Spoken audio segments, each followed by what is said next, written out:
Friends வணக்கம். எல்லாரும் எப்படி இருக்கீங்க? ஸோ இந்த தடவை நான் செடிகள் வந்து ஆன்லைனில் தான் ஆர்டர் போட்டிருந்தேன். எப்பொழுதுமே வாங்குகிற நர்சரி கார்டனில் வந்து நான் கேட்ட செடிகள் இல்லாதனால யூடியூப்பில் வந்து வேறு நர்சரி கார்டன் பார்த்தேன். ஸோ இதில் வந்து கிடச்சிருந்துச்சு. இந்த நர்சரி கார்டன் நேம் வந்து பார்த்திங்கன்னா ரோஸ் நர்சரி கார்டன். 3 செடிகள் ஆர்டர் போட்டிருந்தேன்.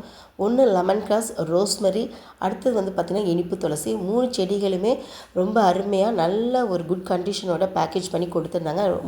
3 செடியுமே நல்லா வளர்ந்துட்டு வந்துச்சு. ஆனால் ரோஸ்மெரி மட்டுமே என்னன்னு தெரியல. எனக்கு இதோட 3ஆவது தடவை ஆர்டர் பண்ணது எல்லாத்துக்கிட்டையும் வாங்கியிருக்கேன். ஆனால் அது மட்டும் காஞ்சி போயிடுது. ரோஸ் நர்சரியிலேயே அடுத்தது வந்து பார்த்திங்கன்னா 4 செடிகள் வாங்கியிருந்தேன். ஒன்று வந்து பார்த்திங்கன்னா ஹைப்ரிட் மறிக்குழந்து செடி. நெக்ஸ்ட்டு வந்து பார்த்திங்கன்னா ஒத்த இதழ் கொண்ட சிவப்பு செம்பருத்தி. அம்மாவுக்கு ரொம்பவே பிடிக்குங்கிறதுனால அவங்களுக்காண்டி வாங்கியிருந்தேன். நெக்ஸ்ட்டு வந்து பெப்பர் மின்ட்டு. ஸோ எல்லார் வீட்லேயும் வளர்க்கக்கூடிய மிக அருமையான செடி. நல்லா அந்த விக்ஸு ஸ்மெல் மாதிரியே நல்லா செம்மையாக இருக்கும். அடுத்தது வந்து பார்த்திங்கன்னா ரம்பா லீஃப். ஸோ 3மே அருமையாக பேக்கேஜோட குட் கண்டிஷனோட கொடுத்தாங்க. எல்லாமே நல்லா வளர்ந்துருக்கு.